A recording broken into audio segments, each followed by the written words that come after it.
ಮತ್ತೆ ನನಗೆ ಬೆಳಿಗ್ಗೆ ಬಂದ ತಕ್ಷಣ ಕೆಆರ್ಎಸ್ ಪಕ್ಷದ ಮುಖಂಡರು ನನ್ನ ಗಮನಕ್ಕೆ ತಂದರು. ತಾಲೂಕ್ ಕಚೇರಿನಲ್ಲಿ ಬಯೋಮೆಟ್ರಿಕ್ ವ್ಯವಸ್ಥೆ ಇಲ್ಲ, ಅದನ್ನು ನೀವು ಪರಿಶೀಲನೆ ಮಾಡಬೇಕು ಅಂತ ನನ್ನ ಗಮನಕ್ಕೆ ತಂದರು. ಬೆಳಿಗ್ಗೆ ಬಂದ ತಕ್ಷಣ ನಾನು ತಕ್ಷಣ ಸೂಚನೆಯನ್ನು ಕೊಟ್ಟು 2 ತಿಂಗಳದು ಕೂಡ ಬಯೋಮೆಟ್ರಿಕ್ ನ ದಾಖಲೆಗಳನ್ನ ಪ್ರಿಂಟ್ಔಟ್ ತೆಗೆದುಕೊಂಡು ನನ್ನ ಹತ್ರ ಇದೆ. ಬಯೋಮೆಟ್ರಿಕ್ ವ್ಯವಸ್ಥೆ ಇದೆ. ಆದರೆ ಕೆಲವು ಸಿಬ್ಬಂದಿಗಳು ಅದನ್ನ ನಿಗದಿತ ಅವಧಿನಲ್ಲಿ ಬಯೋಮೆಟ್ರಿಕ್ ಆಗ್ತಾ ಇಲ್ಲ ಅನ್ನುವಂಥದ್ದು ನನಗೆ ಅದರ ವರದಿನಲ್ಲಿ ಕಂಡು ಬಂದಿದೆ. ಈಗ ಅವ್ರಿಗೆ ಏನ್ ನಾವು ಕ್ರಮ ಕೈಗೊಳ್ಳಬೇಕು, ಶಿಸ್ತು ಕ್ರಮವನ್ನು ಕೈಗೊಳ್ತೀವಿ. ಅಲ್ಲಿ ಟೈಮಿಂಗ್ಸ್ ಕೂಡ ಇದೆ. ನಾನು 2 ತಿಂಗಳು ರಿಪೋರ್ಟ್ ಕೂಡ ತೆಗೆದುಕೊಂಡಿದ್ದೇನೆ. ಅದರಲ್ಲಿ ಒಬ್ಬ ಸಿಬ್ಬಂದಿ ಮಾತ್ರ ಬಯೋಮೆಟ್ರಿಕ್ ನಲ್ಲಿ ಹಾಕಿಲ್ಲ, ಉಳಿದವರೆಲ್ಲರೂ ಕೂಡ ಹಾಕಿದ್ದಾರೆ. ಅವ್ರ ಬಯೋಮೆಟ್ರಿಕ್ ಸಿಸ್ಟಮ್ ಅಲ್ಲಿ ಒಬ್ಬ ಸಿಬ್ಬಂದಿ ಆಗ್ತಾ ಇಲ್ಲ. ಅವ್ರ ಮೇಲೆ ಕೂಡ ಸೂಕ್ತ ಶಿಸ್ತು ಕ್ರಮವನ್ನು ನಾನು ಖಂಡಿತವಾಗ್ಲೂ ಕೂಡ ತಗೊಳ್ತೇನೆ. ಅವ್ರಿಗೂ ಕೂಡ ವಾರ್ನ್ ಮಾಡಿದ್ದೇನೆ.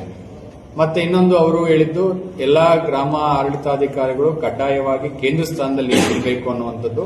ಈಗಾಗಲೇ ನಾವು ಸುತ್ತೋಲೆಯನ್ನ ಕೊಟ್ಟಿದ್ದೇವೆ.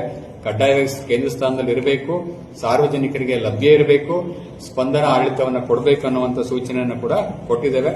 ಒಟ್ಟಾರೆಯಾಗಿ ಪ್ರಮುಖವಾಗಿರ್ತಕ್ಕಂಥ ಕಂದಾಯ ವಿಷಯಗಳ ಬಗ್ಗೆ ಸಾಕಷ್ಟು ವಿಚಾರಗಳನ್ನು ಚರ್ಚೆ ಮಾಡಿ ನಿಗದಿತ ಅವಧಿನಲ್ಲಿ ಇನ್ನೂ ಒಳ್ಳೆಯ ಕೆಲಸ ಕಾರ್ಯಗಳನ್ನು ಮಾಡಬೇಕು ಅನ್ನುವಂಥ ಸೂಚನೆಯನ್ನು ನಮ್ಮ ಎಲ್ಲಾ ಅಧಿಕಾರಿಗಳಿಗೆ ಇವತ್ತು ನಾಗಮಂಗಲ ತಾಲೂಕಿಗೆ ಬಂದು ನಾನು ಪ್ರಗತಿ ಪರಿಶೀಲನೆ ಮಾಡಿ ಸೂಚನೆಯನ್ನು ಕೊಟ್ಟಿದ್ದೆ.